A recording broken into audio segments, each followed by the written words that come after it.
One constitution avenue کی کہانی تو سن لی، وزیر اعظم نے کمیٹی بنا دی،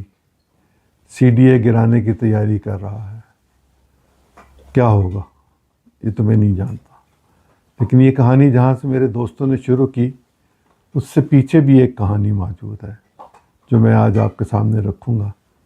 جب میاں محمد نواز شریف آئی جی آئی کے سربراہ تھے تب آئی جی آئی نے پیپلز پارٹی کے حوالے سے ایک وائٹ پیپر چھاپا تھا۔ اس کی تیاری جن لوگوں نے کی میں جانتا ہوں ان کو، جہاں سے چیزیں آئیں وہ بھی میں جانتا ہوں، لیکن آئی جی آئی بنانے کا کریڈٹ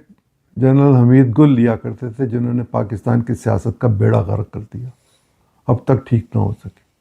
میاں محمد نواز شریف کی سربراہی میں آئی جی آئی نے بے نظیر بھٹو صاحبہ کے پہلے دورے اقتدار، جب وہ خود چیف منسٹر پنجاب تھے، کے حوالے سے جو چیزیں اکٹھی کیں اور جس میں وہ پیپلز پارٹی کی ایمانداری، پیپلز پارٹی کے وصف، پیپلز پارٹی کی حکومت کی کرامات، ان کی خدمات، اور پتہ نہیں کتنے پرسنٹ پہ کتنے پرسنٹ تک کیا کچھ اکٹھا کر کے جرنلسٹوں کو چیزیں دیتے تھے، وہ میرے پاس بھی آتی تھی۔ میرے ریکارڈ میں کہیں نہ کہیں یہ چیز موجود ہوگی۔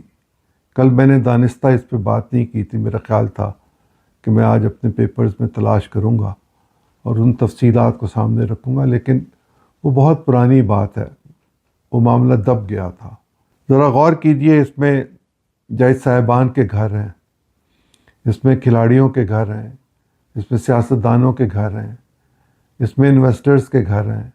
اس میں صحافیوں کے گھر ہیں۔ کمال بات یہ ہے کہ صحافی بھی 20-20 کروڑ روپے خرچ کر سکتے ہیں، اللہ جانے کیسے، میں تو نہیں کر سکتا۔